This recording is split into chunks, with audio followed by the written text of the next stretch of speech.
baxtni narxi nechi pul degan Amerikada tadqiqot o'tkazishgan. Yillik daromad aniq sifra berishgan. Yoqmayaptimi sizga desam, yo'q yoqmayapti. Ha nimaga ishlayapsiz desam, boshqa ilojim yo'q, ilojingiz bor deyman. Nima ilojim bor? Siz qilmang shuni deyman. Ish endi boshlanayotganda karra o'sish oson bo'ladi. Hayotdagi missiya nima desa, hayotdagi missiya men kichkinamga patinka olib berishim kerak deydi. Bo'ldi. Men buni qilasan, men bu o'qishga kirasan, men bunaqa kasb egasi bo'lasan. Men bunga uylanasan. Qaysi biznes yaxshi? Qanaqa biznes qilsam bo'ladi? Boya aytgandek-da, pul uchun qiladi.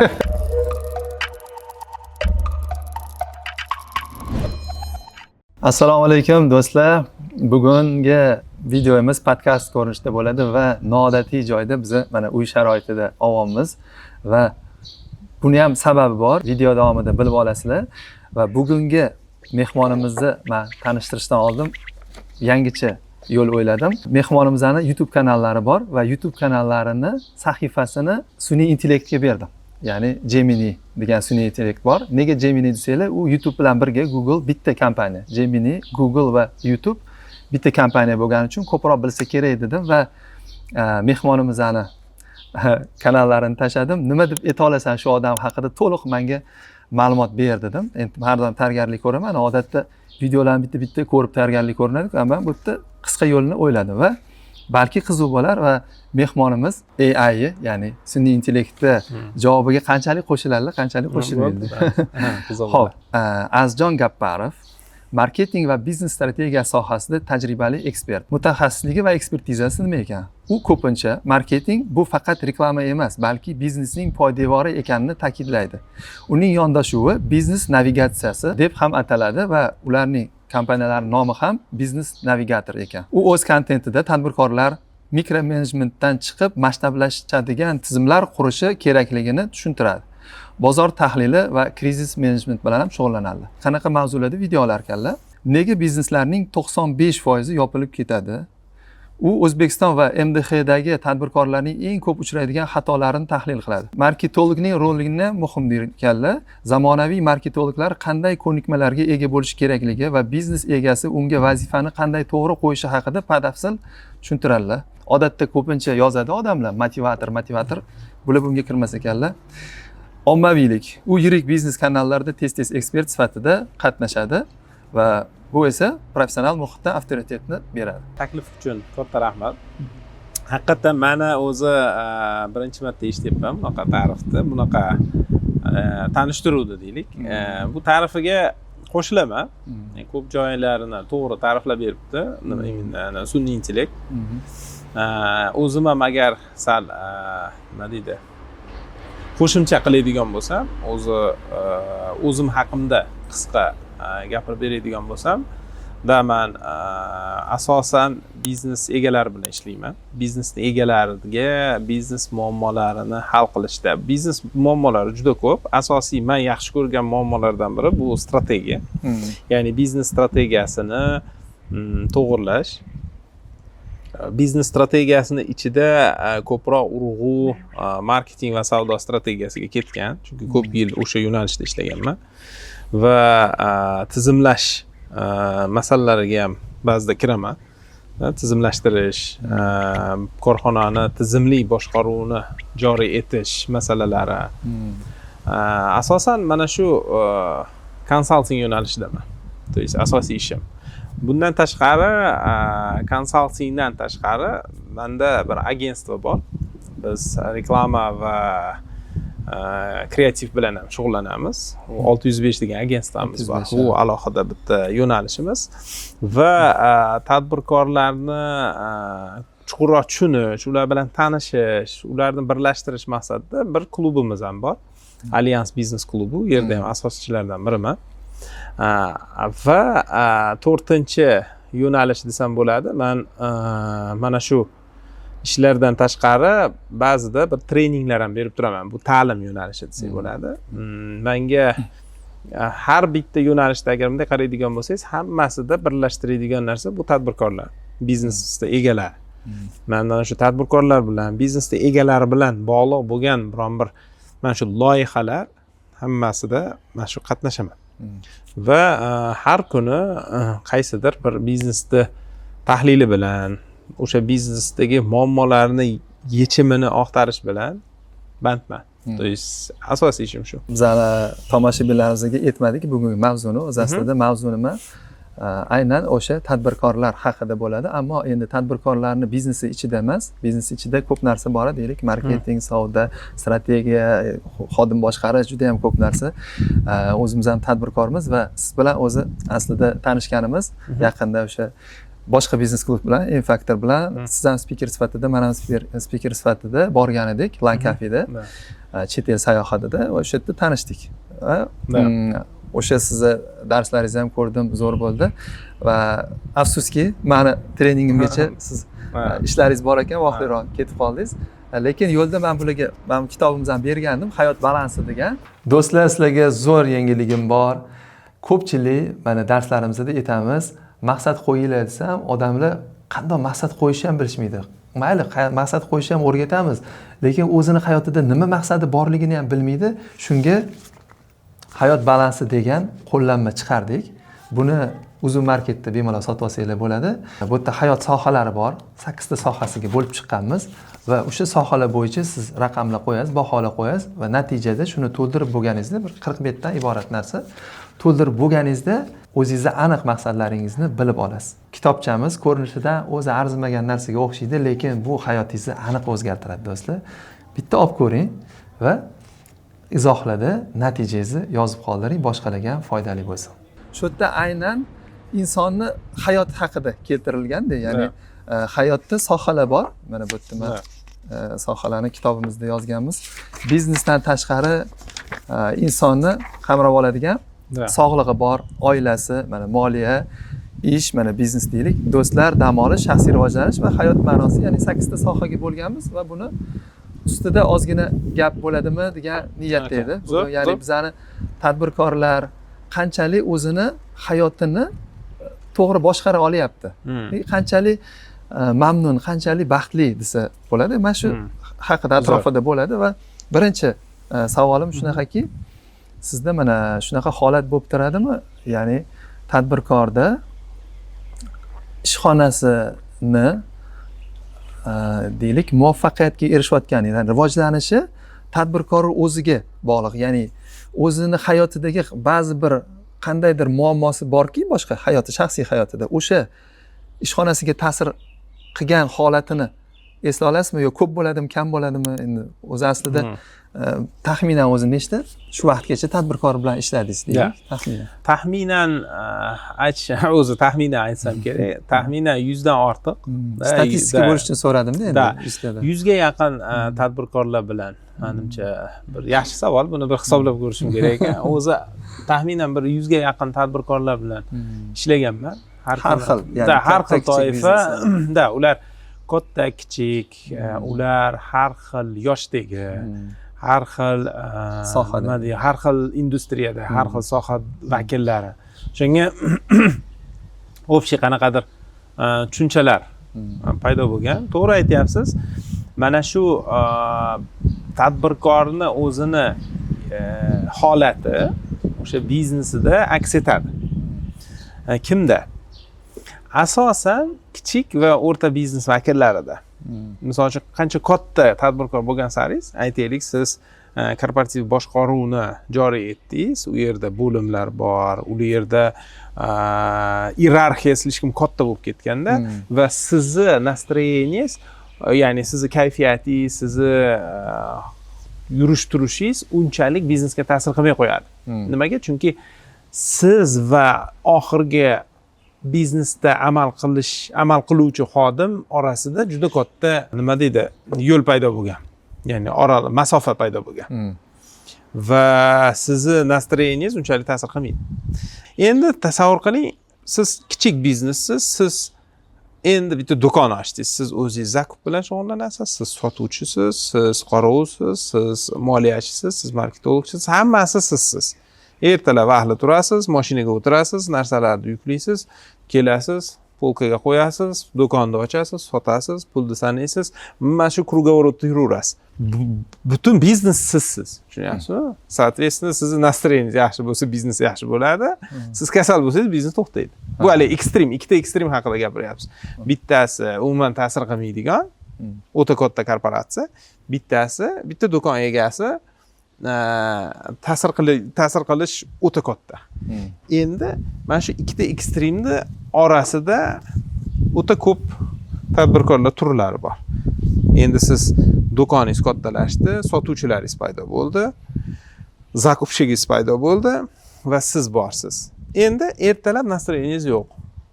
Zakupga chiqqim kelmayapti deyapsiz, lekin zakupchigingiz bor. U boradi, olib keladi. Sota olmayman, odamlar bilan gaplasha olmayman, siz sotuvchingiz bor. Sotishyapti.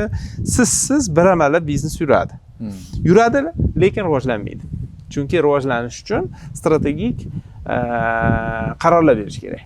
Strategik qarorlarni siz berasiz, sotuvchingiz bera olmaydi, zakupchik bera olmaydi. Endi sizni nastroyeningiz yo'q.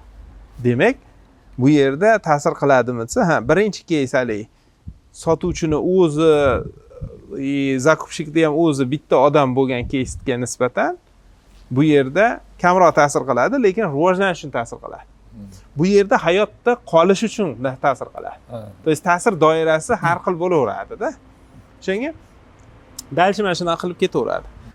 Ora-orada endi sizni gapingiz bo'lib turaman, rozi bo'lasiz. Va nihoyat pul o'yinimiz Uzun marketda, bemalol Uzun marketdan buyurtma berib olsanglar bo'ladi.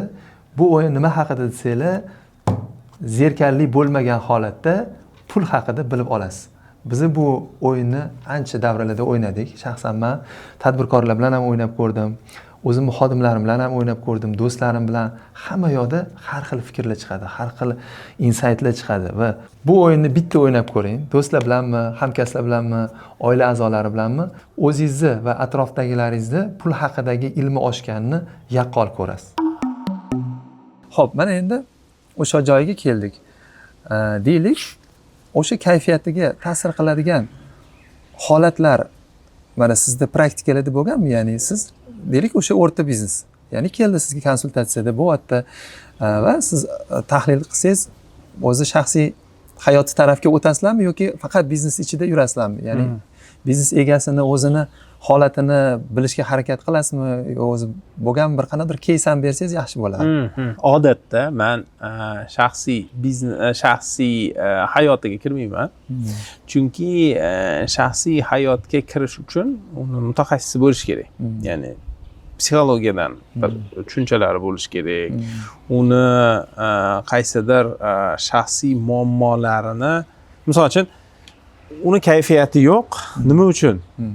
Nima uchundir? Aytaylik, uni oilasida qanaqadir muammolar bor. Sog'lig'ida muammolar bor yoki yana nimadadir muammolar borda, meni qo'limda emas, men ta'sir qila olmaydigan, meni ilmim yetmaydigan doirada. Va meni ilmim yetmasa, meni mutaxassisligim yo'q bo'lgan joyga men odatda kirmayman. Chunki bu men tushunchalarim bo'lishi mumkin. Meni fikrim bo'yicha buni qilishing kerak. Misol uchun oilangni mana bunaqa qilib tiklashing kerak, bunday tarbiyalashing kerak desam, bu men oilaviy psixologmanmi yoki oila qurish bo'yicha ekspertmanmi? Nimaga men unga tavsiya beraman? O'shaning uchun men aralashmayman. Lekin men so'rashim mumkin. Mana biznesda menda ko'p holatlar bo'lgan. Menda biznesda endi nomlarini aytmay, chunki muammo haqida gapiryapmiz, u meni chiqib olib ismlari kerak emas. Aytaylik, o'rta biznes vakili kelyapti. Men qayerga o'sishni bilmayapman. Mana ancha оборот qilaman. Aytaylik, oyiga $1 million оборот qilaman. O'rta biznes vakiliman. Retailda ishlaydi. Do'konlari bor. Bir 10-15 ta do'koni bor.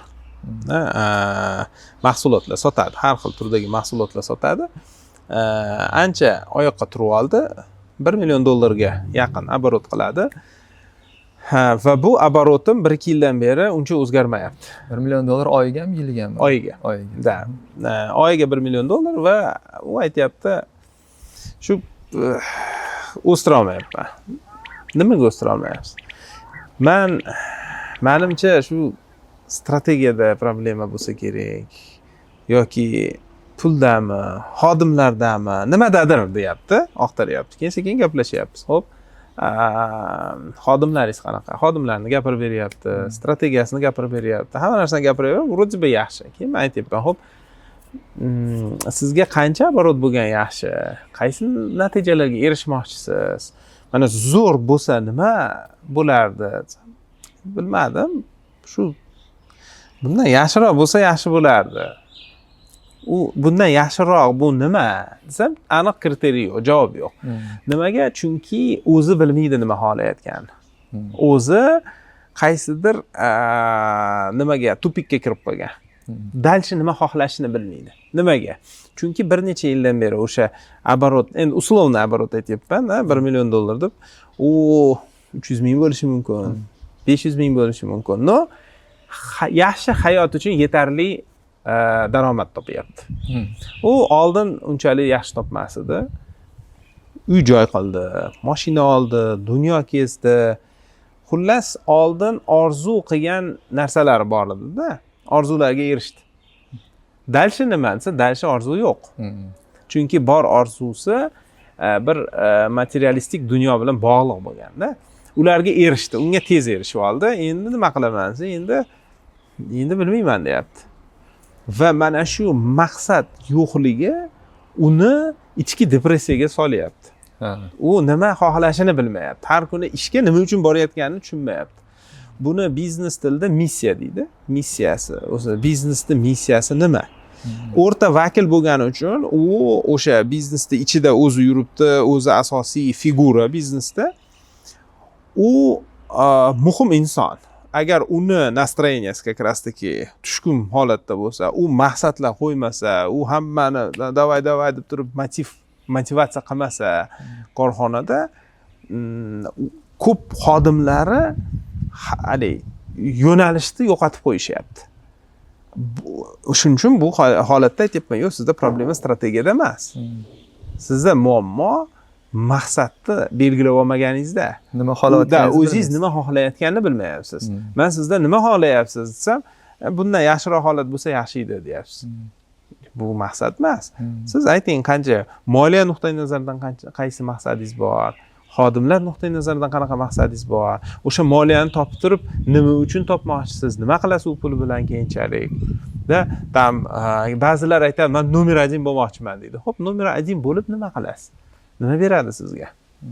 Shu nima uchun nomer 1 bo'lmoqchisiz? Yoki $100 million оборотga chiqmoqchisizmi? Nima uchun? Nima beradi sizga? Shuni aniqlab olsa agar, aniqlab olgandan keyin u har kuni ishga kelganda nima uchun kelayotganini anglashni boshlaydi. Va mana shu anglashlik unga qo'shimcha energiya beradi. Bo'lmasam u prosta tak kelib ketyapti. Hali odat bo'lib qolgan, pul topishim kerak, lekin pul zavq bermay qo'ygan. Oldin pul zavq berardi. Ertalab vaqtli ishxonaga chiqarardi, kechgacha ishxonada o'tkazardi uni. Mana shu har kuni ish haqida gapirardi. Hozir o'sha ish haqida gapirgisi ham kelmaydi. O'sha to'ygan. Nimaga aslida to'ygan emas, u tadbirkor, lekin yangi marra bo'lmagani uchun u keyingi qadamni qo'ya olmayapti-da. O'sha keyingi qadamni qo'yishda mana shu joyda ozgina kirishim mumkin unga. То есть qadam marrani qo'ygan, maqsading nima desa, u bilmayman maqsad nima. Bir uyda o'zing qolib, ko'k choy damlab, o'zing bilan suhbatlashib ko'r. Nima uchun kerak bu? Siz menga ayting, men qanaqa qilib seni maqsadingni aytaman. Aytib bo'lmaydi bu maqsad. To'g'ri. Shunga hozir mana ikki og'iz yana kitobimizni maqtab oling. Sizga o'sha so'radim-da, to'ldirib qo'ydingiz. Bu o'zi amaliy qo'llanma degani bu yerda yoziladi. Ya'ni hamma savollarga javob yoziladi va boyagi 8 ta soha bo'yicha inson o'ziga o'zi baho beradi. 1 dan 10 gacha baho beradi va ichkarida har bitta sohani to'liq, ya'ni sog'lig'ingizga misol uchun siz necha baho qo'ygan bo'larsiz hozir shu holatingizda o'zingiz qanaqa his qilyapsiz 1 dan 10 gacha? Hozirgi holatimmi?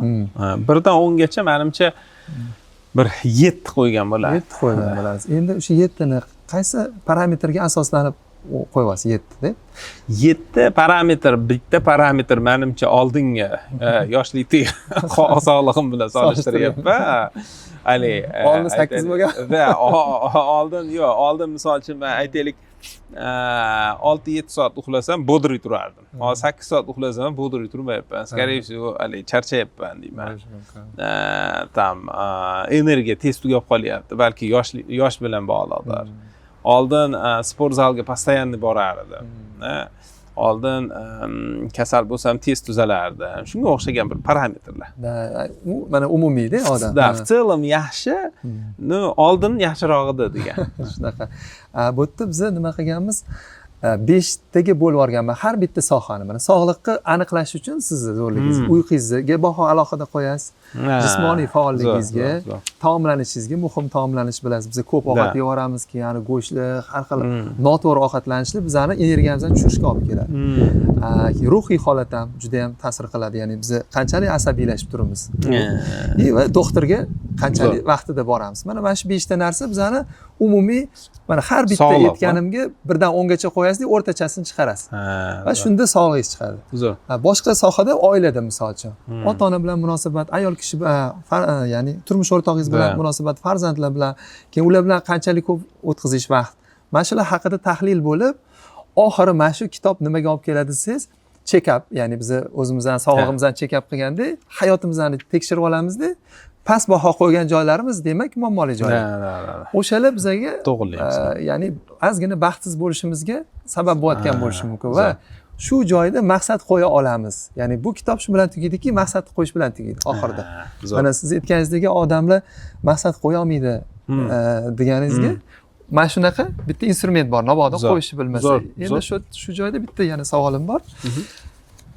Biznesning maqsadi, biznesning missiyasi deymiz. U qanchalik biznes egasining shaxsiy maqsadi bilan bog'liq narsa, umuman har xil narsami bu? Shaxsiy maqsadi bilan deganingizni nimani nazarda tutyapsiz? Ya'ni men o'zi aslida nima uchundir yashayapman, nima uchundir biznesni boshladim va o'zi hayotdan men nima xohlayapman? Mana ya'ni o'sha boyga aytgandim, men maqsadlarimni mana shu kitobdan topdim deylik. Bu aynan o'zim shaxsiy masala. Lekin biznesning missiyasi degan tushuncha bor, biznesning maqsadi bor. U boshqa narsami aslida?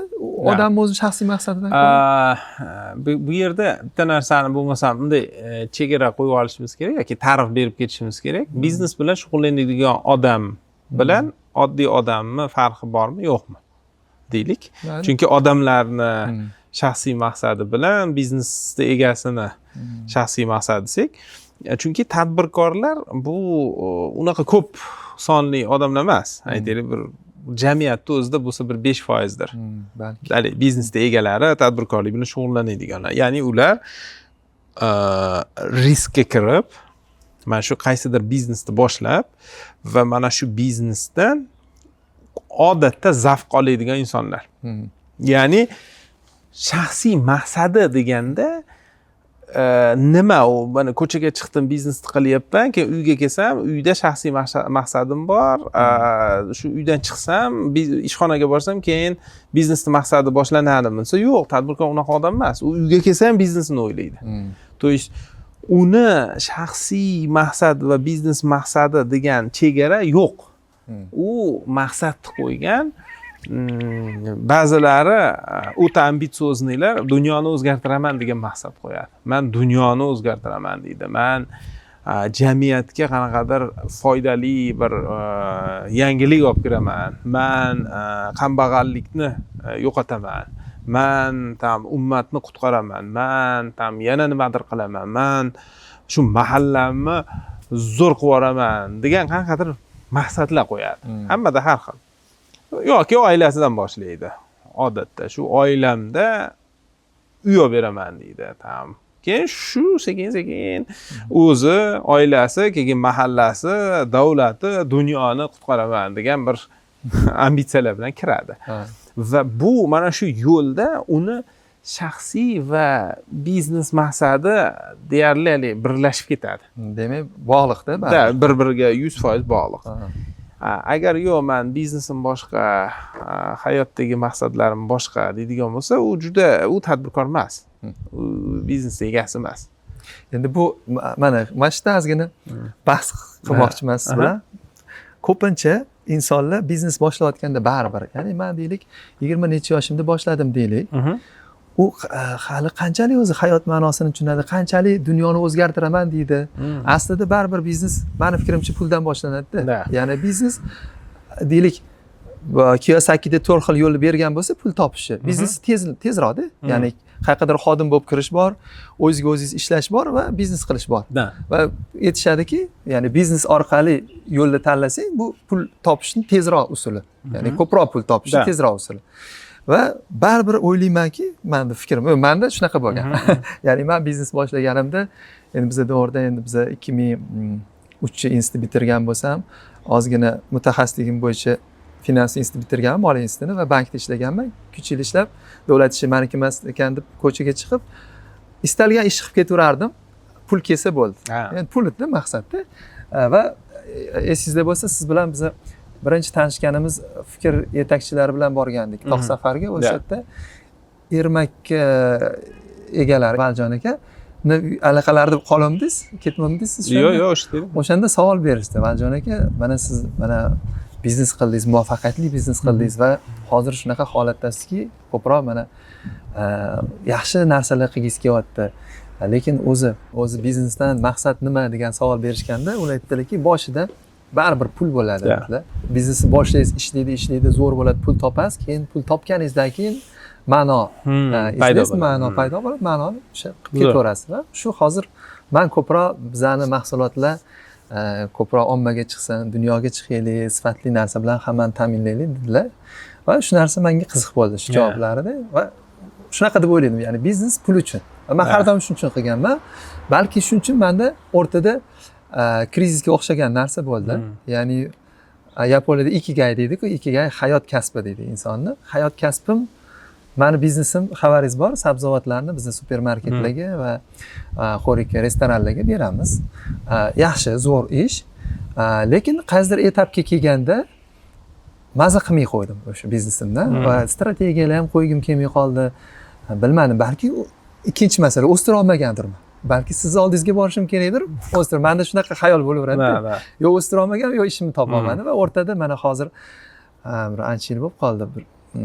2017-yilda muammo bo'ldi menda. Ya'ni shaxsiy, ya'ni nima muammo desangiz, daromadim zo'r. O'sha paytda $7,000 atrofida bir oyda topardim 2017-yilda. Va qarasam yo'q pul. Ya'ni biznes o'ziga yarasha o'syapti. Biznes ham bir qanaqadir sekin o'syapti. O'sha siz aytganingizdek, o'sha etapga kelgan. Lekin hamma topgan pulimni ishlataveryapman. Shaxsiy xarajatlarim yo'q. Chet el dam olishlari, unga bunga yaxshi mashinalarda keyin izlanishni boshladim va o'sha yerda moliyaviy soatxonlik degan fanni topdim va shaxsiy moliyamizni ham boshqarishimiz mumkin ekan. Ya'ni biz korxonamizda moliyachini olamiz, moliya degan alohida отделimiz bor. Uni hisoblaymiz, P&L degandek, cash flow mana shunaqa narsalar qilamizda, uyga kelganda umuman yo'q bu narsa. Nega degan savol bo'ldi. Aslida bu fan bor ekan, afsuski maktabda o'qitilmaydi. Kurslar bor. Shuni o'rganib, hozir shu moliyaviy soatxonlikdan keyin dars berishni boshladim. Keyin bizning ota-bobolarimiz ustozlar, domlalar bo'lishgan. Men dodamlar ham insta dars berganlar, adamlar ham berganlar va menda ham ishtiyoqim bor shu narsaga va shu narsada qanaqadir ikigayimni topdim deb o'yladimda. Ammo asosiy baribir tirikchiligim yo'qda biznesdanda. Shunga men keyingi savolim shunaqaki, Aljon aka, va shunaqa moment qachon bo'ladi insonlarda?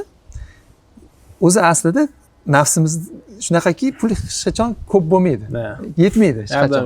Lekin qaysidir etapi bor ekan, baribirki bizani asosiy xarajatlarimizni yopamizda, shundan keyin qiziq bo'lmay qoladi.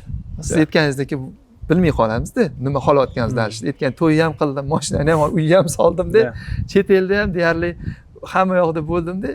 Mana shu etap bilmadingizmi, nech pul shu etap? Ya'ni shu muhim, lekin oyiga 10,000 topsammi, oyiga 20,000 topsammi, 5,000 topsammi, dollarda endi hisoblasak, qaysi etapda siz naблюдение bo'lmaganmi sizda shu narsa? Baxtni narxi necha pul deyapsiz-da?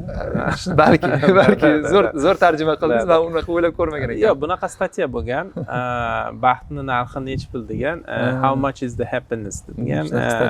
Amerikada tadqiqot o'tkazishgan va bu savolni berishganda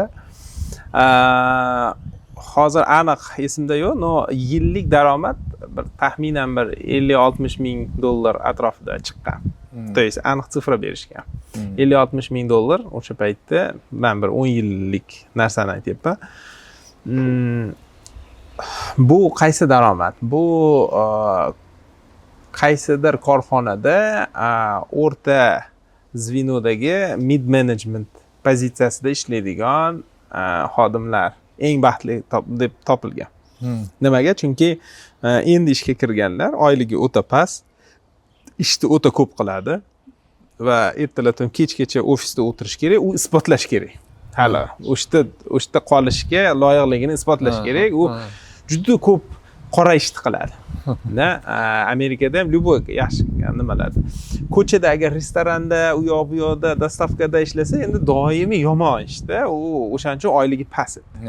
O'shaning uchun aytaylik, oyiga $1000 topadigan bo'lsa, Amerikada yiliga 12 ming, 15 ming topadigan bo'lsa, ham baxtsiz his qiladi o'zini, chunki slishkim ko'p ish qiladi. Hayotiga mana bu balans topa olmaydi. Hayot balansi bo'lmaydi-da. Faqat ish qiladi, lekin u topgan puli maza qilmaydi. Endi buni yuqorisi bor, aytaylik millionlar topadiganlar, ular top managementdagilar, ular ko'p pul topadi. No, ularni mas'uliyati shunchalik ko'pki, korxonada ish ko'p, mas'uliyati ko'p, stress ko'p. Shuning uchun maza qilib olmaydi. O'rta mid managementda как бы ishchilari bor, asosiy ishni qilmaydi, oylik normalniy, lekin tevachilik mas'uliyati yo'q. O'shaning uchun eng baxtli nima pozitsiya o'sha deb topishgan. Mas'uliyat kam bo'lsa ham odam baxtli. Ya'ni sizning savolingizga necha pul o'zi shu desangiz, meni ham fikrim shunaqa, o'zi o'rta biznes vakili bo'lsangiz agar va nafsingizni jilovlab olsangiz, misol uchun o'rta biznes vakilisiz va aytaylik qanchadir pul topasiz. Va bu sizni nafsingizga bog'liq narsa. O'ta subyektiv narsa.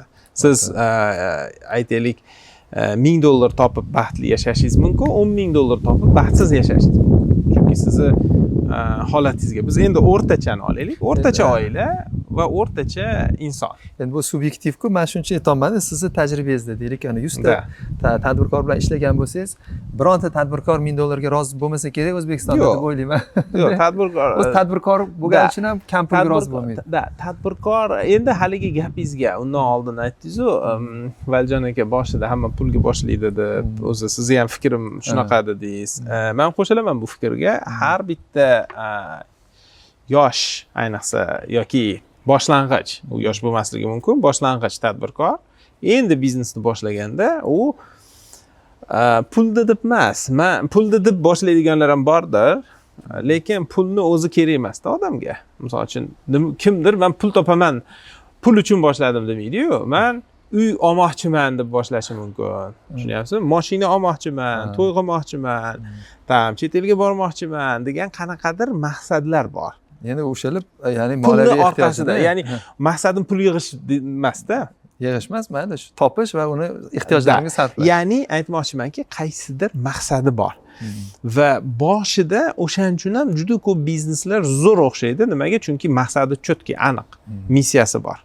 Ya'ni hayotdagi missiya nima desa, hayotdagi missiya men kichkinamga patinka olib berishim kerak deydi. Bo'ldi. Tushunyapsizmi? Men kvartirada turibman, hali syomniy kvartirada. O'zimga uy olishim kerak. Mana meni missiyam. O'shaning uchun bozorga chiqaman deydi. Senlar missiyangni qo'y deydi. Men chotki bu cho'pcha deydi. Men pul uchun qilyapman deydi. Asli pul uchun emas. U chotki ko'rib turibdi maqsadini. Men deydi, mana shu 2 yil ichida o'zimga uy olishim kerak, ota-onamga uy olib berishim kerak, hajga jo'natishim kerak, u qilishim kerak, bu qilishim kerak, bu qilishim kerak degan 4 ta 5 ta bo'shliqlar bor. O'shalarni to'ldirishim kerak deydi. Va bu juda aniq va tiniq his qiladi, u his qilalish darajasida turibdi. O'shaning uchun biznes o'xshaydi. Chunki missiyasi bor. Har kuni ertalab chiqadi, harakat qiladi. Birinchi uyini olganda o'ta katta xursandchilikni oladi. Bu xursandchilikni hech qachon erisha olmaydi boshqa. Nimaga? Keyin millionlar topadi, lekin erisha olmaydi. Nimaga? Chunki boshida u aniq tiniq ko'rayotgan bo'shliqni to'ldirgani uchun. keyinchalik ham xursand bo'la oladimi? Keyinchalik ham xursand bo'la oladi. Prosta haligi bo'shliqni topolmagan bo'ladi. Va nima uchun topyapti? U pulni topaveradi, bo'shliq yo'q. U prosta pul topish uchun ishlayapti. O'shaning uchun ham pulni topishni o'zi qiziq bo'lmay qoladi. Mana misol uchun pulni topdi, seyfida aytaylik $1 million bor edi, 2 million bo'ldi. Hech narsa o'zgarmadi hayotida, tushunyapsizmi? Hali bo'shliq yo'q edi. Seyf to'ldi, no u hayot uchun hech narsa o'zgarmadi-da. Uni 2 million, 1 million bor edi, endi 2 million bor. Nima farqi bor? Tushunyapsizmi? Oldin uyim yo'qdi, uyim bor deydi. Tushunyapsizmi? O'shaning uchun bu adrenalin beradi, xursandchilik beradi va yana ko'chaga chiqaradi. Va shuning uchun men aytamanki, men shu bo'shliqlarni qaysidir davrga kelib turib, u odam bo'shliqlarni to'ldirib bo'lgandan keyin men bu hamma yo'lim chotki deydi. Ishga chiqmasam ham bo'laveradi deydi. Endi nima qilay deydi. Lekin korxona qurib qo'ygan, erta bir 200 ta odam ishlaydi. Nimadir qilishim kerak-da deb chiqaveradi ishxonaga. Va men aytamanki, siz mana shu bo'shliqni topishingiz kerak deyman. Nima uchun qilayotganingiz?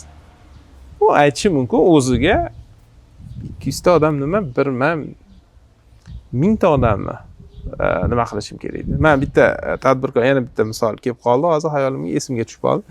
Tadbirkor, ular tekstil yo'nalishida ishlashadi. 200 tacha odam nima qiladi? Ishlatadi. O'zini yo'nalishida ancha yaxshi lider nima, lekin men bu hayotga shu tekstil yo'nalishida ishlashim, bir lider bo'lishim uchun kelganim yo'q. Meni maqsadim ham bir missiya deb qo'ya olmayman. O'shaning uchun topolmayapman missiyamni deydi. Xo'p, missiyangizni agar yo'nalishingiz bo'yicha topolmasangiz, kimdir yo'nalishi bo'yicha topadi-da. Aytaylik, siz doktorsiz, men ko'proq insonlarni davolashim kerak deydi. U odam tekstilda men ko'proq odamlarni kiyintirishim kerak degan maqsadim yo'q deyapti-da. Tushunyapsizmi? Meni kasbim bilan bog'lamang missiyamni deyapti. Okey, kasbi bilan bog'lamasangiz, bu kasbingiz olib keladigan mana shu biznesingizni natijasi o'laroq siz nimalarga erishmoqchisiz? Bilmadim, bir o'ylab ko'ring. Siz aytingda, men aytmayman sizga. Siz o'ylashingiz kerak, fikrlang, men sizga yo'nalish berishim mumkin. Borishdi, o'ylashdi, keyin kelib 1-2 kundan keyin uchrashganimizda aytib berishyapti. Men fikrlab ko'rdim. Bitta holatni ko'rdim. Oyda oxirida dedi, biz xodimlarga oziq-ovqat beramiz dedi. Oziq-ovqat, makaron, guruch, un, go'sht va hokazo bir 5-6 xil mahsulot beramiz. Общий summasi balki bir 700 ming, 1 million atrofida oziq-ovqat tarqatamiz dedi, oyligidan tashqari. Va ular olishdi. Keyin bitta ishchim meni mahallamda turar ekan dedi. Keyin o'sha ishchimni onasi men bilan ko'rishib qoldi dedi ko'chada. Ko'rishib qolib, o'g'lim baraka topgan. Shu meni o'g'lim seni korxonangda ishlashni boshlagandan beri biz uyda go'sht yeyapmiz. Undan oldin go'sht olib kelmasdi mana shu. Endi chunki bir 5-6 million oladi, u yoqqa bu yoqqa ketadi, pul yig'adi, u nimadir olaman deydi, tam. U o'g'li ham katta odam. No, 2 kilo go'sht beradi har oy oxirida. O'sha 2 kilo go'shtni kutamiz dedi va o'sha 2 kilo go'shtni cho'zamiz dedi. Va biz точно bilamiz qancha guruch keladi, qancha un keladi, qancha makaron keladi, qancha go'sht keladi va mana shu ishxonaga kirgandan beri bizda hali oziq-ovqatni rejalash boshlangan. Va bir kun o'g'lim kelib turib, boshqa joyga o'taman, aytdi 1-2 million ko'proq oylik berar ekan menga, desam, o'tmaysan dedim. Mana shu yerda ishlaysan, mana shu yerda baraka topyapmiz. Mana shu yerda borganda. Chunki erta 1-2 million olganing bilan go'sht olib kelmaysan bizga deyapti-da. Keyin men o'ylab ko'rdim deydi. Missiyam shu ekan dedi. Chunki dedi, mana shu oilalar meni deb go'sht yeyishni boshlabdi. O'sha ona meni duo qilyapti dedi. Bir yosh katta ayol meni duo qilyapti. Bunaqa duo qiladiganlar nechta ekan deyapti. Hozir 200 ta xodimim bor deyapti. Shuni 1000 taga olib chiqsamchi, 1000 ta odam duo qiladi-yu meni. Va mana shu men uchun такой challenge bo'ldi deyapti, hali vызов bo'ldi dedi. Mana shu bo'shliqni topdim deyapti. Bo'ldi, mana shu ekan meniki dedi. Короче, men ko'proq odam ishlataman, zo'rroq sharoit yaratib beraman, ular yanada ko'proq duo qilishsin, oilalarida ko'proq o'sha holati yaxshilansin. Va men shunga bir sababchi bo'lay. Buning uchun biznesim zo'r bo'lishi kerak. Короче, men tushunib oldim. Chunki ko'proq pul topishim kerak esa, уже topib bo'ldim. Menga kerak emas ko'proq pul, deyapti-da. Tushunyapsizmi? Hammani o'sha bo'shlig'i har xil, просто boshida boshlayotgan biznesmenlarni bo'sh qo'ygan, teshiklari ko'p bo'lgani uchun bo'shliqlari ko'p. Bemalol va ular aniq tiniq his qila oladi. Hujayra darajasida his qiladi-da, u men ochman deydi.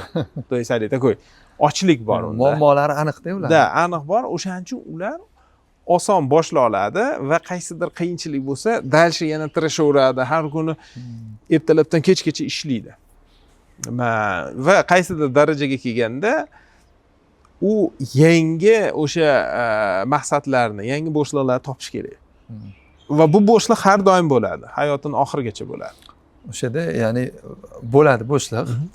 O'sha savolda keyinchalik bo'shliqni aniqlash qiyinlashib boryapti-da. Sababi menda balki mana shu produktlarim bu o'zimning og'riqlarimdan kelib chiqqan bo'lsa kerak. Sababi o'sha qaysidir etapga chiqdim, bo'shliqlarim yopildi, standartli bo'shliqlarim va keyingi asosiy bo'shliq qaysidir darajada, balkim bu yosh bilan bog'liqdir va o'sha daromad bilan bog'liqdir. O'sha ikkalasi birlashsa kerak deb o'ylayman. Sababi krizis srednего возраста degan tushunchalar bor, lekin unga Margulan Seysinbayev javobi bunaqa bo'ldi. Menda hech qachon krizis srednего возраста bo'lmagan dedi, chunki men har doim nima xohlayotganimni bilganman. Ya'ni shu tushuntirdi, ya'ni bo'shlig'i bo'lmagan. To'ppa-to'g'ri. Ya menda bo'lgan, ya'ni bo'shliq bo'ldi, keyin men hayot ma'nosini izladim. Demak, hayot ma'nosini topish bo'shlig'i bo'lib qolar ekanda. Va shunda bizda mana shu 8 ta sohada o'shancha eng oxirisiga men hayot ma'nosi deb qo'yganman. Va hayot ma'nosi nima uchun yashayotganini bilish kerak-da inson. Endi aslida men aytaman, hamma baxtli bo'lishni yashaydi, lekin baxt deganda hamma har xil narsa. Hammada o'zini baxti bor-da. O'sha hayot ma'nosini tadbirkorlik qachon anglayapti o'zi aslida? Shuni deb o'ylaysiz? Yoki izlayapti va qachon izlashni boshlayapti va topyapti. Izlagan topadi baribir. Endi hayot ma'nosi deydigan bo'lsak, bu yerda shuning uchun men missiya deb shuni ko'proq tushunaman-da. Siz maqsadlar bilan missiyani bittadek gapirdingiz-da boya. Missiya deganda mana biznes missiyasi bor va insonni o'zini missiyasi deyapsiz-da. Agar o'sha hayot ma'nosi va hayotdagi nima uchun yashayapman degan savolga hamma har xil javob beradi. Uni kelib qaysi jamiyatda yashashidan kelib chiqib. Bizning jamiyatda endi ko'proq hayotni ma'nosini diniy ta'limot bizga bergan, osonroq bergan, oson tushuntirib bergan. Nima uchun yashayapsan va hayotda ma'no nima? Va juda ko'p tadbirkorlar men hozirgi ishlayotganim juda ko'pchilikda bunda muammo yo'q. Ular hayotda ma'nosini bilishadi.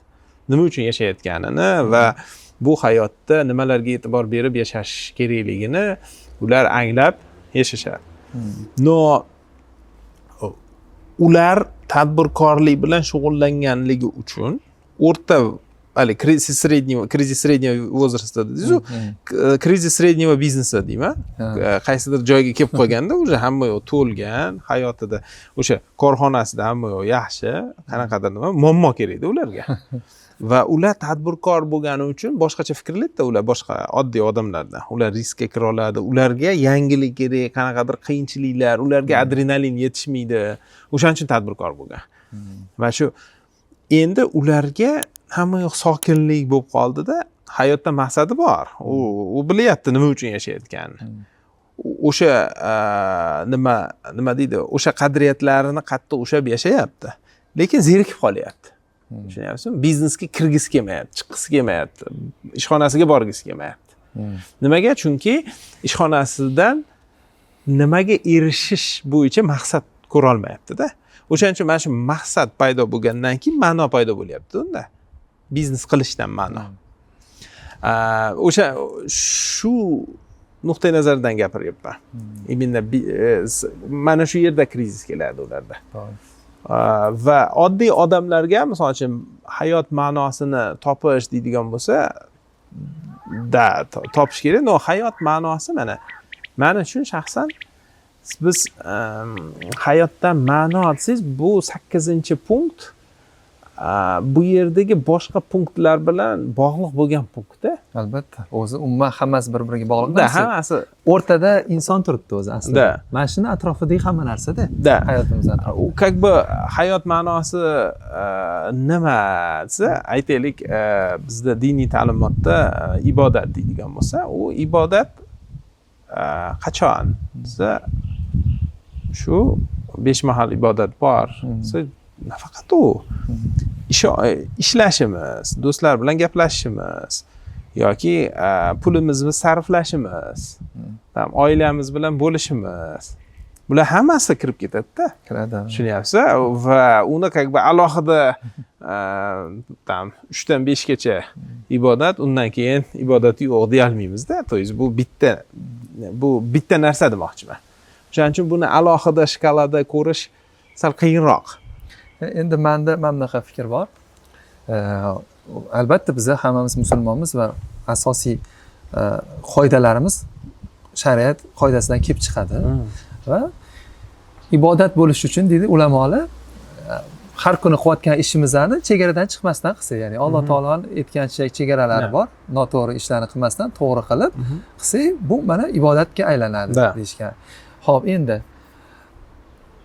mana u jannat bor, do'zax bor, u tushunarli narsalar. Hamma musulmonning niyati, asosiy niyati jannatga tushish va bu yerda bunaqa narsa bor. Ya'ni Alloh taoloning oldidagi bizani mas'uliyat, majburiyatlarimiz bor va bandalarning orasidagi. Ya'ni uni ham shariat belgilagan. Ya'ni ba'zida va'daga vafo qilish, yolg'on gapirmaslik, keyin o'sha birovning haqqiga kirmaslik, mana shunaqa narsalarimiz bor. Qarz oldikmi vaqtida qaytarish. Bularni odatda qiynalamiz qilishga. Ya'ni namoz o'qish oson, roza tutish oson, hatto hajga ham borib kelish oson, lekin qarz vaqtida berish qiyin. Misolda u ham emas. Men o'ylayman, Alloh taolo har bir insonni bu dunyoga qaysidir vazifa bilan jo'natadi. Umumiy vazifalardan tashqari o'ziga bog'liq vazifa va unga yarasha qobiliyat beradi. Shu qobiliyatsiz inson bo'lmaydi deb o'ylayman men fikrimda, va u qobiliyatini topib va o'sha qobiliyatini ishga tushirib jamiyatga foyda keltirgandagina hayot ma'nosi chiqadi degan xulosam bor-da. Men qanchalik shu fikrga siz bu demak hayot ma'nosi emas, hayotdan maqsadi. Maqsad, missiya o'sha. U maqsadi o'zini ishini topish, o'sha jamiyatga yoki jamiyat o'zini oilasi bo'lishi mumkin, mahalla bo'lishi mumkin, respublika bo'lishi mumkin, dunyo bo'lishi mumkin. Hammada har xil. Hali o'zini ambitsiyasi va uni nimasi, o'sha resurslari, imkoniyatlaridan kelib chiqqan. Yo'q, qo'shilaman bu gapingizga. Agar bu hayotda faqatgina o'zi ibodat bilan yashab o'taman desa, faqat g'orga kirib ketib darveshlik qilishi mumkin, lekin bundan qaytarilganmiz. Biz jamiyatda yashaymiz. Har bitta jamiyatda o'zini nimalari bor, ehtiyojlari bor. O'sha biz inson o'sha jamiyatdagi qaysidir ehtiyojni qondiradigan bir kasb egasi bo'ladi. Kimdir o'qituvchi, kimdir doktor, kimdir biznesmen, kimdir qanaqadir davlat ishchisi bo'lishi mumkin. Har xil. O'shaning uchun o'sha o'zini kasbini o'zi nimada kuchli bo'la olishi, nima bilan jamiyatga yordam bera olishini anglasa, o'shanda haqiqatdan ham baxtli yashaydi. То есть eng katta bir baxt nimasi shu deb o'ylayman o'zi. Siz mana misol uchun o'zingizda kelaydi, mana topdingizmi va sizni o'zingizni qanaqa, ya'ni chambarchas bog'liq dedingiz, ya'ni biznesingiz ham, o'zingiz ham va men bilamanki siz ustoz inson bo'lganingiz uchun siz aniq so'zlarda ifodalay olasiz. Ya'ni o'zingiz missiyangiz va korxonangiz missiyasi. Shuni bo'lishsangiz va tushuntirib bera olsangiz tushunarliroq bo'ladi. Da. Men o'zimni missiyam bu imkon qadar ko'proq bu уже видениyaga o'tib ketyapman. Missiyam bu o'zbek tadbirkorlarini, bizneslarini rivojlantirishda, bitta pog'onadan keyingi pog'onaga olib chiqishda maslahatlar orqali yordam berish. Bu meni missiyam. Va imkon qadar ko'proq mana shu o'zbek tadbirkorlarini katta biznes qilishda ko'maklash. Bu meni missiyam. Va hozirgacha agar yuzlab tadbirkorlar bilan ishlagan bo'lsam, men minglab tadbirkor bilan ishlamoqchiman. То есть ularni keyingi bir bosqichga olib chiqmoqchiman. То есть bu meni missiyam. Va bu missiyada nimalar qilyapman desam, bu missiyada konsalting bilan shug'ullanaman, bu missiyada treninglar beraman, bu missiyada men har xil klublar qilyapman. Men shu ularni mana shu biznesini rivojlanishiga hissa qo'shadigan qanaqadir produktlar borki, shular bilan shug'ullanyapman. То есть bu реально men yaxshi ko'rgan va men har kuni charchamasdan ishlaydigan ish. Men har kuni shu bilan shug'ullanaman. Va ba'zida dam olmaysizmi deydi yoki uydagilar bilan gaplashsam, juda dam olish kerak, ko'p ishladingiz, uyu buyu degan bir ba'zida gaplar bo'ladi, lekin men yaxshi ko'raman. Menga mazza. То есть har kuni nima uchun? Chunki buni o'zimni hayotda asosiy qiladigan ishim deb topganman. O'shaning uchun men uchun bu qiyin emas. Tushunyapsiz? Agar siz buni faqat pul uchun qilyapman, asosiy maza qilmayman bundan deydigan bo'lsangiz, unda tez charchab qolasiz. Shunaqa. U qilgingiz kelmaydi. Men ko'pchilikka aytaman, agar yoqmayaptimi sizga desam, yo'q, yoqmayapti. Ha, nimaga ishlayapsiz desam, boshqa ilojim yo'q, ilojingiz bor deyman. Nima ilojim bor? Siz qilmang shuni deyman. Qilmasam tirikchiligim o'tmaydi desa, kim aytdi sizga tirikchiligingiz o'tmaydi dedi. Boshqa ish qiling dedim. Yaxshi ko'radigan biron bir ishingiz bordir dedim. Desam, bilmayapman, topolmayapman dedi. Eng katta muammo juda ko'p insonlarda, nafaqat tadbirkor, oddiy ishchilarda ham deylik, nima qilishni, nimani yaxshi ko'rishini bilmaydi. Tushunyapsizmi? Sen nima yaxshi ko'rasan? Siz? Bilmayman. Aytaylik, bir maktabni bitiryapti bola. Kim bo'lasan? Qaysi kasb egasi bo'lasan? Bilmayman. Qayerga topshirasan? Sen bilmadim endi. Dadam aytar deydi. Yoki onam aytar. Yo'q, senga nima yoqadi? Men bilmayman. Tushunyapsizmi? To'y bilmaydi. Qiziqishi yo'q. Va bu katta muammo. Keyin otasi aytadi, "Sen doktor bo'lishing kerak."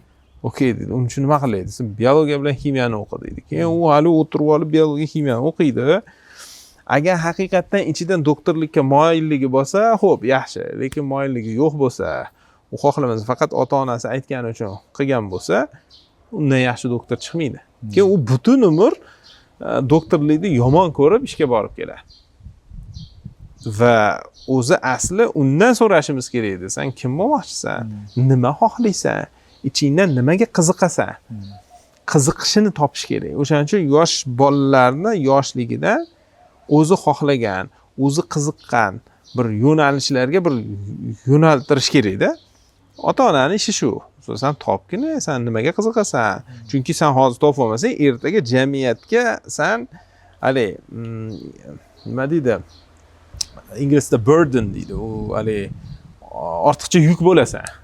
Chunki sen ishlaging kelmaydi. Ishga borsang ham недовольный ishlaysan. Ichingdan yoqtirmasdan ishlaysan. Yoqtirmasdan ishlaganingdan keyin yaxshi natija bermaysan. Yaxshi natija bermaganingdan keyin o'smaysan, rivojlanmaysan, yaxshi pul topmaysan, uyga kelasan, janjal bo'ladi, urush bo'ladi. Chunki har doim недовольныйsan. Nimaga siz orqaga qaytsak, tagida u yoshligida, yosh paytligida u o'zi xohlagan yo'nalishini topolmaganligi uchun. Nimaga unaqa bo'lgan desa, yanada dalcha ketadigan bo'lsangiz, odatda ota-onasi uni nima qilishni, qanday qilishni, qachon qilishni o'zi belgilagan. Demak, nima bo'lmagan, mas'uliyatni ololmagan o'ziga. Hech qachon mas'uliyat berishmagan unga. Yoshligidan, yosh bola bo'lganda ovqatni yegizib qo'ygan, kiyinmoqchi bo'lsa bu kiyimni kiyasan degan, mana shu maktabga borasan degan, mana bu krujokka borasan, mana buni ovqatni yeysan, mana buni qilasan, mana bu o'qishga kirasan, mana bunaqa kasb egasi bo'lasan. Mana bunga uylanasan. Hayoti endi bu yog'iga o'zing hal qilding.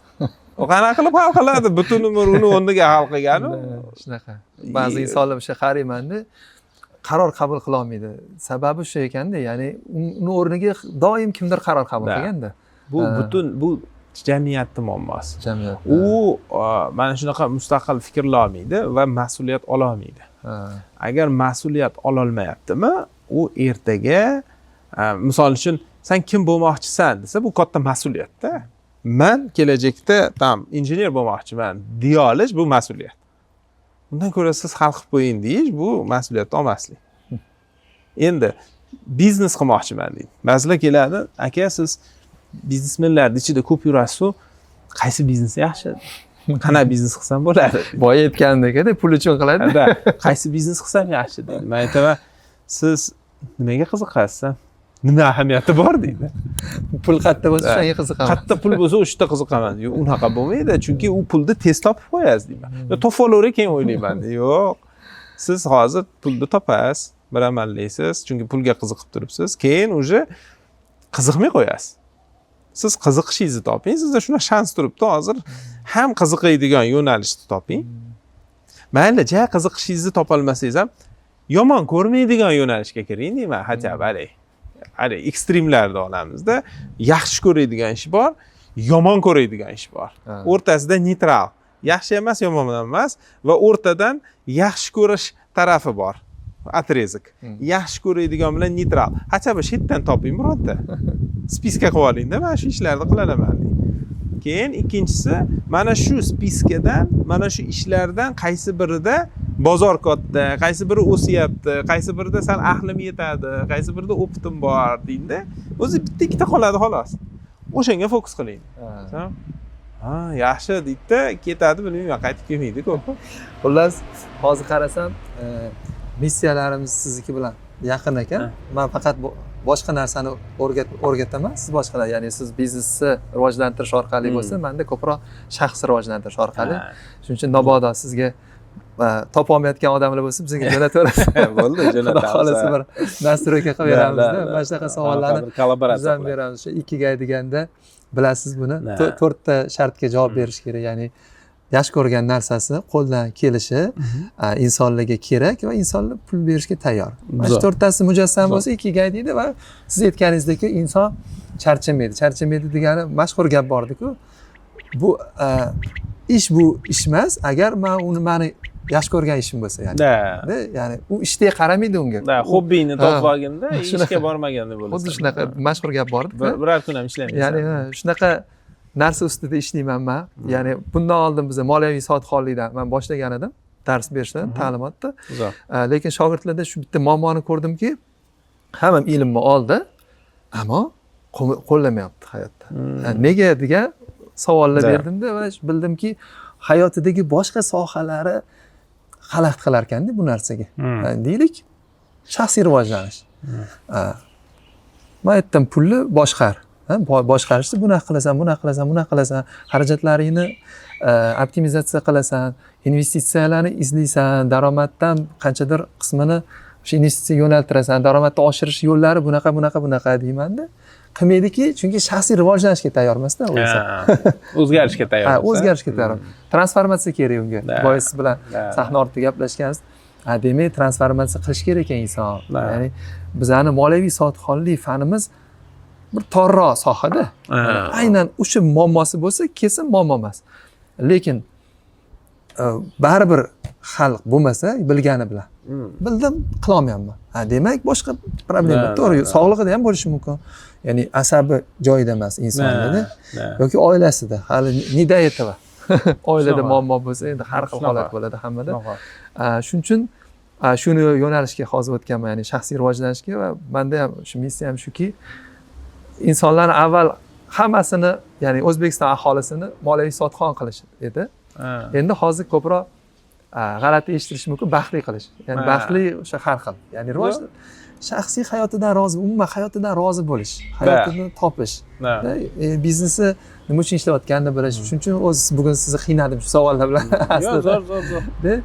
Va shu orqali hayot ma'nosini topishda. Endi hozir videomiz ham cho'zildi. Qarang, Azjon aka, agar biznes egasiga siz hozir mana shu hayot sohalaridan bittasini tanlagin deganda, o'shanisi muhimrog'i deganda qaysi biridan mayli hozirgi holatda deylik, sizga kelgan paytda, endi bilmayman, hammada har xil muammo bo'ladi.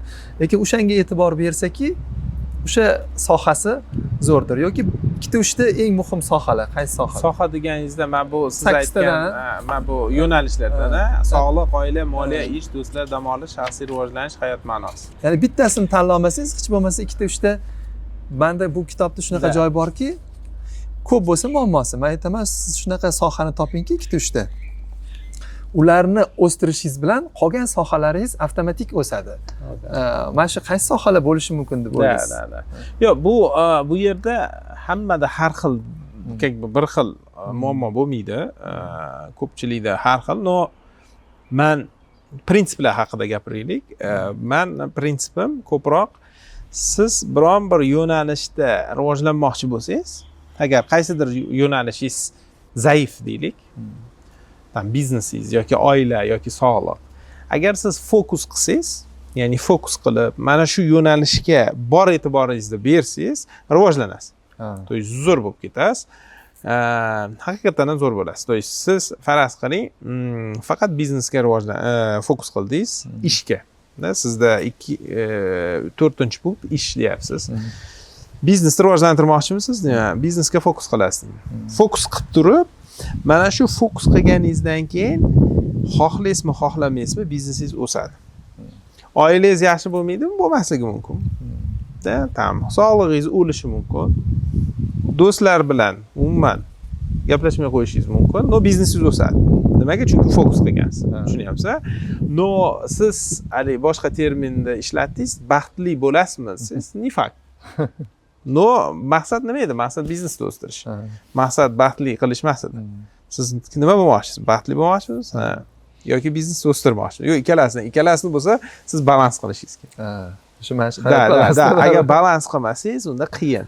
Chunki misol uchun faqat ibodat qiladigan bo'lsa odam, hamma narsani tashlab qo'yib, ertalabdan kechgacha ibodat qiladigan bo'lsa, haqiqatan ibodatda ancha ilg'or suradi.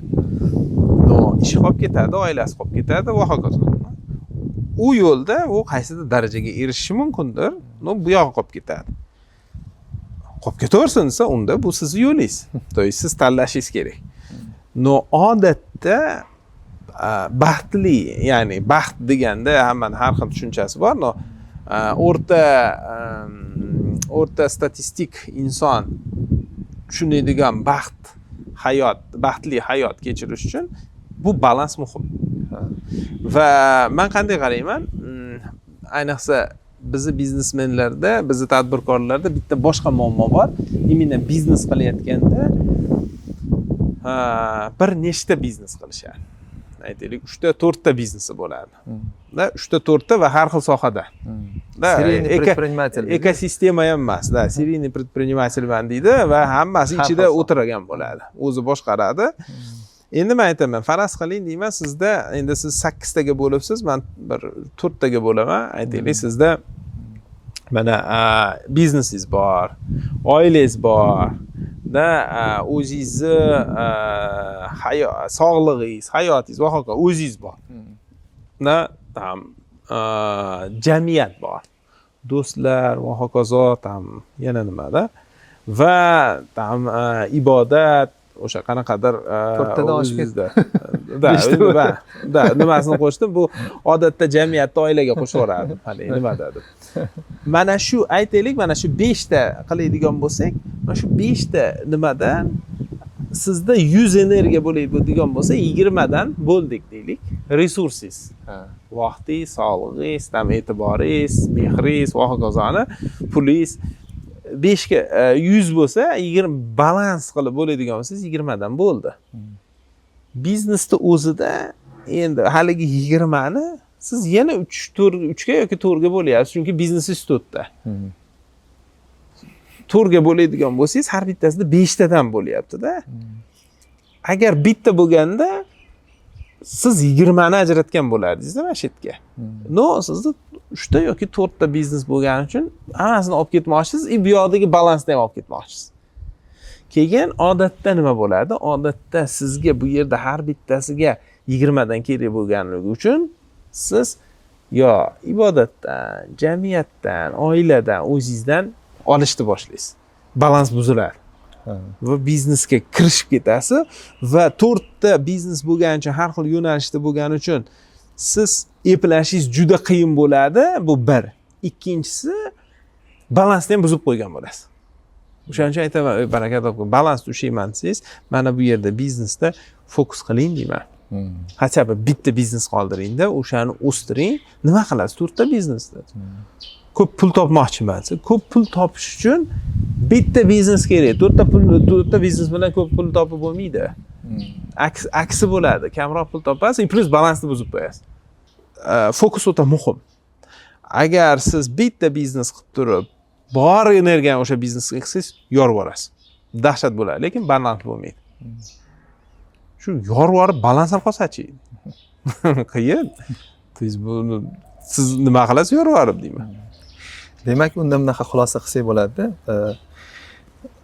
Agar kimdir baxtli bo'lishni xohlasa, bu degani balans, ya'ni balans kerak. Lekin balans deganda har xil tushunsa bo'ladi va men bu yerda o'ylaymanki, yana o'sha bizning yoshimiz va ya'ni pulimizni topayotgan pulimizning miqdori bo'lsa kerak deb o'ylayman. Sababi boshida ya'ni fokus deganda bunaqada qarang. Fokus mana savolda sizga biznesga fokusmi, oilaga fokusmi? Da savol. Va menda shunaqaki bo'lgan, ya'ni shaxsiy yoshligimdan ishga, biznesga, keyin albatta oilada balans bor qanaqadir, chunki oilamiz biza ko'proq endi baribir O'zbekistonliklar oilaviy jamiyatda har holda, ya'ni g'arbga nisbatan deylik, ya'ni Steve Jobslarni ko'rsak, dunyoni o'zgartirgan, ammo shaxsiy hayotida muammo bor. Kamida fokus qilganda fokus u yoqqa tanlagan. Bizda bunaqa, biz oilamizga qaraymiz, oilamiz ham tushunadi. Yaxshiki bizning oilamiz tushunadi. Ya'ni ertalabdan kechgacha vaqtli ketib, kechasi 12 da kelsa ham, ishga ketyapti, bizani boqqanini tushunadi oilamiz yaxshi. Lekin ammo qaysidir yoshga kelganda ular hali ham o'rganib qolgan, lekin siz meni yoshimda shunaqaki, men ko'proq oilamni sog'inadigan bo'lganman, farzandlarimni sog'inadigan bo'lganman, nisbatan ishga nisbatan. Lekin ishimni ham sog'inaman. Deylik, o'sha ishxonamga, narigi ishxonam deylik, hozirgi ishim bu ikigayim bo'lsa, daromad qismi bu yoqda bo'lsa, balkim o'shanga ham kerakdir. Hozir qanaqadir yechim qilishim kerak. O'tki bir haftada bir marta boraman yoki 2 marta boraman. O'sha muhitni sog'inaman. Xodimlarimni sog'inaman, ishga ketayotganini ko'raman, nima bo'lyapti. O'sha yerda mayda narsalarni men ko'rib qolaman ba'zida. Ular chunki ish ichida ko'rmaydi. Strategiyamiz bor, juda qattiq ishlamaydi uning ustida, chunki yana o'sha menda muammo deb o'ylayman. Balki alohida siz bilan shaxsiy maslahat qilamiz bu haqida. Lekin ko'proq e'tibor hozir oilaga, shaxsiy rivojlanishga va juda ham qattiq hozir shaxsiy rivojlanishga kirganman, chunki shu narsada men hozirda ma'no ko'ryapman. Shunga fokus qilganman. Lekin balans o'sha. Deylik, siz aytganingizdek 100 bo'lsa 20 dan emasda, balki 40 ga global fokusga bersangiz 60 bo'lib borsak qolganlari. 0 bo'lmasligi kerak, muhimi. Qaysidir sohada. Agar do'stlarga 0 qo'yib qo'ysangiz, menda do'stlar sohasi bekor emas. Do'stsiz qolib ketadi inson, lekin do'st ham kerak ba'zida-da. Chunki samimiy maslahat beradigan, bu yerda kitobda shunaqa zo'r. Samimiy ishingizdagi his-tuyg'ularingizni bo'lishadigan do'stingiz bormi degan savolda.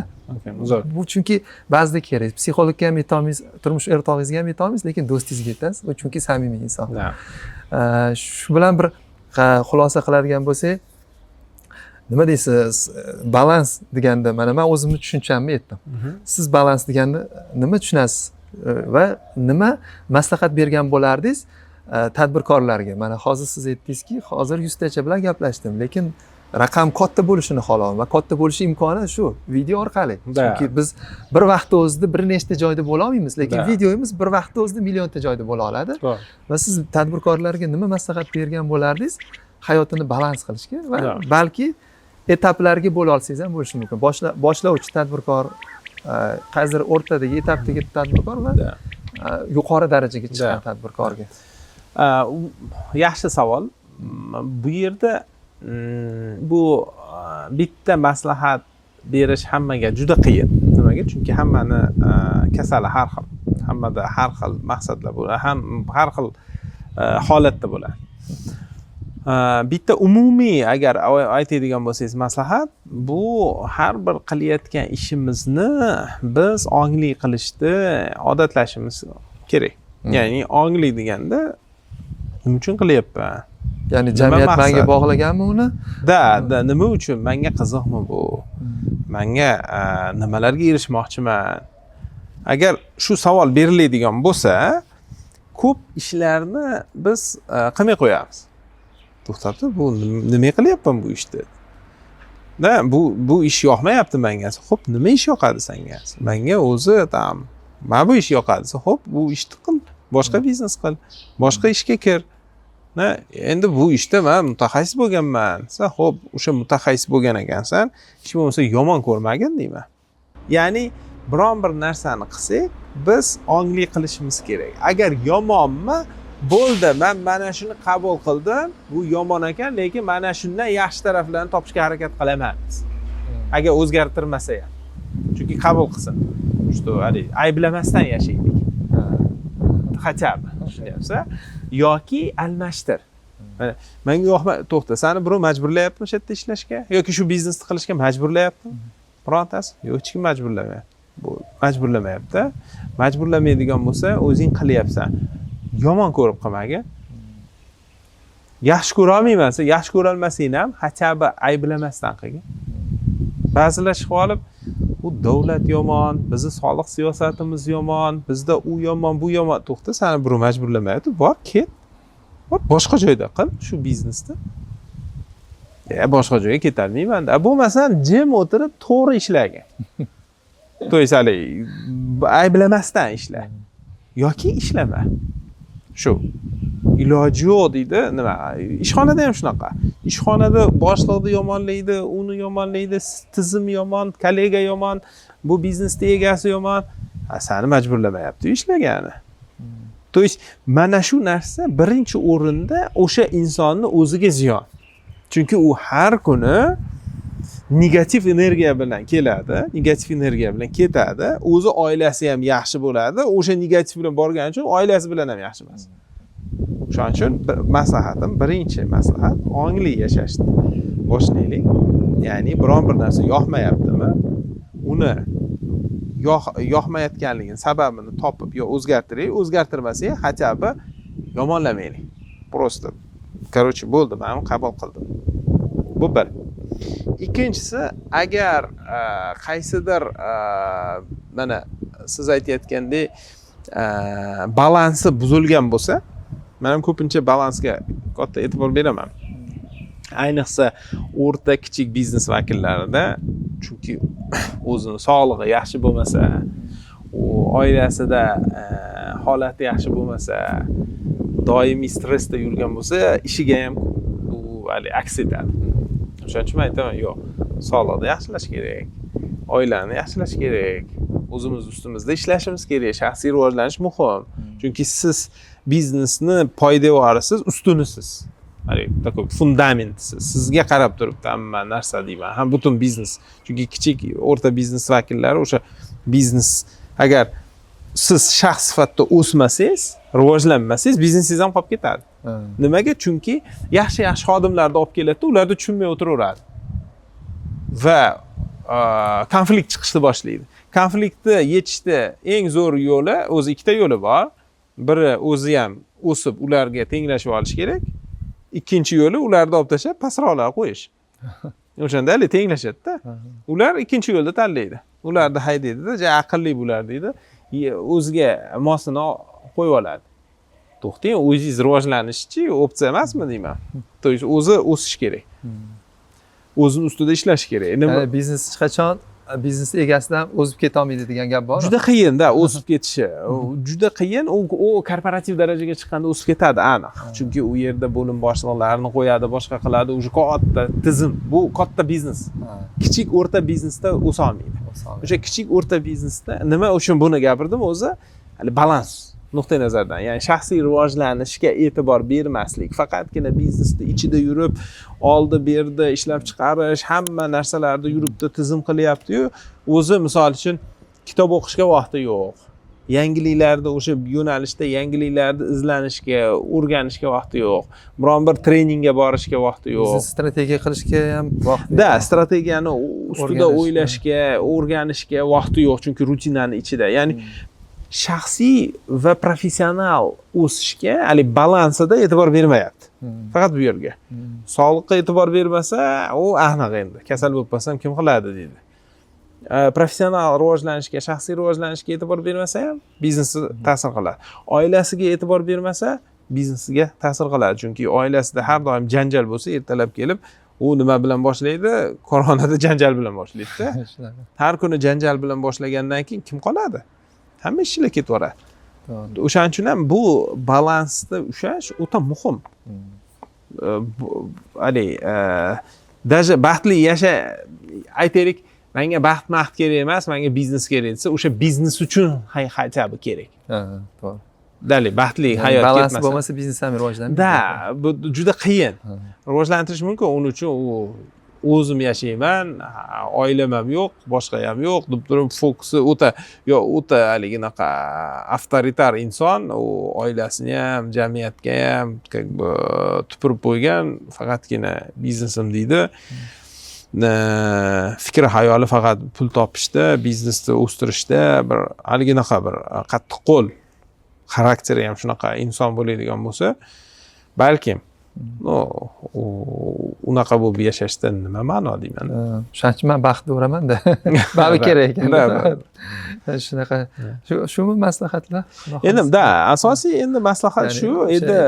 Ongli yashash va rivojlanish doimda. Ya'ni balansini ushlash, balansga e'tibor berishda.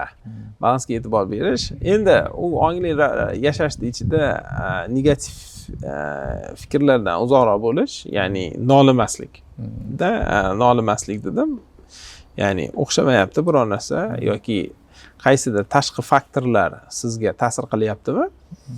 Aytaylik, bilmadim, jamiyat. Bizning jamiyat o'zi shunaqa. Biz shu jamiyatning bir vakilimiz. Demak, biz ham shunaqamiz. Yoqmayaptimi jamiyat? Bo'pti, boshqa jamiyatga boring. Qaysidir jamiyatning illatlari bor, ular haqida gapirish kerak, ularni ustida ishlash kerak. Bu boshqa narsa. Men bu bo'ldi, ko'zni yumib olib bo'ldi, jamiyat bilan birga yurish kerak demayapman. Men aytyapmanki, nolib yashamaslik kerak. Yoki mana bizda soliq siyosati chatoq. Bu degani siz aytyapsizki, o'shalarga hali bo'ldi, xo'p bo'ladi deb turib yashash kerakmi? Unaqa demayapman. Men nolimaslik kerak deyapman. Bizda muammolar bor, soliq siyosatimizdan misol uchun deyish kerakda. O'sha soliq siyosatini yaxshilash uchun takliflar bering. Xo'p, yaxshilaylik. Mana shunaqa qilib o'zgartirsak-chi. То есть bu уже yondashuv boshqada. Nolish yondashuvdan rivojlanish yondashuvga o'tish. Ya'ni qanaqadir maqsad rivojlanishda. Yuqoridagi gapingizga bizda kommentlar ko'p bo'ladi kanalimizda va men har doim o'qiyman kommentni va javob berishga harakat qilaman qo'limdan kelgancha va shunaqa negativ komment kutyapmanki, siz aytdingizki, yo'q qilgan shu ishini, ya'ni yo'q nolimagan yoki boshqa ish qilgan. Lekin baribir kommentda shunaqa yozishadiki, boshqa ilojim yo'q. Sizlar o'tirib gapiraverasizlar, lekin asli hayot ko'chada bunaqa emas. Biz majburligimizdan palon ishdamiz degan komment juda ham ko'p keladi. Shunga bitta kichkina qo'shimcha qilamanki, bizda hayotimiz baribir tanlovdan iborat. Biz tanlaymiz. Ya'ni biz o'tirib nolishni tanlashimiz mumkin yoki borib ishlashni tanlashimiz mumkin. Lekin ishlayotgan odam doim yutuqda. Baribir ishlasa, o'zi ishlasa, harakat qilgan odam baribir nimadirga erishadi. To'g'ri. Mana yaqinda video chiqardik. Ludamaniya haqida bilsangiz, qimor o'yinlariga qaram bo'lib qolish haqida video chiqardik. Katta prosmotr bo'ldi. Odatiy meni prosmotrimdan bir necha baravar ko'p bo'ldi Hasanjon, bir 20-30 baravar ko'p bo'lyapti-da. Demak, shunaqa og'riq bor ekan jamiyatda. Juda ham ko'p ekan. Va eng ko'p kommentlardan bittasi bizning ilojimiz yo'q. Men aytaman, sen yutolmaysan, keltirib berdim raqamlarda. Ular sen bir o'zing o'ynaysan, armiyaga qarshi, biznesga qarshi, u yerda marketologlar bor, psixologlar bor, hammasi bor, seni qayerdan o'yinga jo'nataveradi, qarz qiladi. Bularda etapi bunaqa ekan-da, qarang. Birinchi hamma pulni yo'qotadi, keyin qarzga kiradi, keyin nimadasin sotadi, keyin oilasi ketib qoladi, keyin yana kimdir qarindoshlar narsasini, keyin hamma tanishlariga shunaqa zo'r keyin o'g'irlashni boshlaydi. Zo'r anaqalarni beradiki, o'g'irlash mana bunaqa bo'ladi. Siz oldingizga keladi, azizga pul kerak, anaqa sxemalar beradi. Sizga yoqadigan gap yoqadi-da, pul oladi. Yoki qarz so'raydi, unaqa. Xullas, hamma narsani qilib bo'lgandan keyin oxiri iloji qolmaganda suitsid, o'zini joniga qasd qilish bilan tugar ekan ko'p holatda. Bu juda ham yomon narsa, juda ham. Shuni ko'tarib chiqdimda, yana boshqa komment. Bu sizni olgan videongiz bir tiyin foydasi yo'q. Sababi o'yinga kirib qolgan odam chiqa olmaydi dedi. Mayli. Bir 5-10 tacha komment bo'ldi, menga yoqqan. Endi yoqadi qanaqa? Siz shuncha vaqt ma'qullagani. Ma'qullagan emas. Shuncha vaqt sarflaganingiz nimaga desangiz, mana siz bilan o'tirganim. Bitta odam xulosa qilib natijaga erishsa, mana shu videoda bu meni yutug'im. Men har doim shunaqa deb bilganman. 10 tacha odam yozdi, bugundan men qaror qildim, to'xtataman. Balki u qaror qilgan bilan to'xtata olmasdir. Lekin hatya bu shu qarorni qilgan sababchi bo'ldi sizda. Ya'ni keyin bir qanaqadir yechimlar berdim. Shuni qilsa qiladi. Endi qila olmasa qilmaydi, lekin chiqqanlar ham bor. Nechta men aytdim, kommentda yozinglar chiqolganlar. Boshqalarga foyda bersin, qanday chiqdinglar? Chunki chiqish iloji bor. Juda ham qiyin, lekin bor-da. Hozir ham shuni aytamanki, sizni bergan tavsiyalaringizni menikida berganda aytishadi, bizning ilojimiz yo'q. Balki sizni ilojingiz yo'qdir, kimdir ilojingiz yo'qdir. Uni yana qayta aytaman, vыборы, tanlovi, shuni tanlagan, iloji yo'lini tanlagan. Ilojim bor desangiz, bor bo'ladi. Va shu videodan bittagina odam foyda olsa ham bu meni yutuq. Siz yutug'ingiz. Ya'ni shu bilan menimcha tugatsak bo'ladi. Zo'r, juda yaxshi suhbat bo'ldi. Menimcha yaxshi xulosalar qildingiz.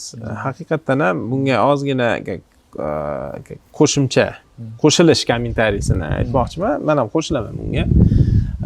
Hamma odam har kuni qanaqadir qarorlar beradi-da. Bizning hayotimiz bizni bergan qarorlarimizga bog'liq. Har kuni biz qaysidir chorrahalarga chiqamizda qaror beramiz. Biz aytamiz, mana bugun bu yerga kelish yoki ko'chaga chiqish, yurish, buni yeyish, yemaslik, bu ishni qilish, qilmaslik, bu qarorlarimiz. Bizning hayotimiz minglab qarorlardan iborat. U qarorlarimizni har xil natijalari bor. Va biz buni iloji yo'q desak, bu degani men qarorni o'zim bermayapman degani. Yo'q, siz o'zingiz beryapsiz qaror. Har kuni siz o'sha azartni o'yinda o'ynamaslik qarorini o'zingiz beryapsiz. Yo'q, bugun o'ynamayman deyishingiz mumkin. Bu qiyin. Yoki kimdir narkotik qabul qiladi. Kimdir o'zi yaxshi ko'rmagan ishda. Endi narkotik, u azartni o'yinlar kamroq odamdir. O'zi yoqtirmagan ishda ishlayotganlar soni juda ko'p-da. Undan ko'p. Har kunlik u oddiy ishchidan to yuqori darajadagi bir biznesmenga bog'liq. Qaysidir biznesmen menga yoqmaydi bu biznesim deb o'tiribdi hozir. Va u ham o'ziga yarasha baxtsiz. Bu yerda oddiy ishchi 3-4 million oylik oladi, u qarzga botgan. Haligi millionerga qarab shu ham muammomi deydi. Lekin stress gormonlarini soni bo'yicha bir xil ikkalasida. Organizmidagi. O'shanga hamma har kuni qaror beradi va u qarorlarni o'zi beradi. Va o'sha qarorlar uchun o'zi javob beradi. Va bu hayotda ham, narigi hayotda ham, biz hozirgi hayotda javob beradigan bir qarorlar haqida gapiryapmiz endi. Baxtli hayot kechirish, bu hayotda, bu dunyodagi. yaxshi ko'rgan biznesni qilmaslik, kim bilandir do'stlashmaslik, qaysidir ishlarni amalga oshirmaslik, bu har birimizni o'zimizni ixtiyorimizda bo'lgan bir qarorlar.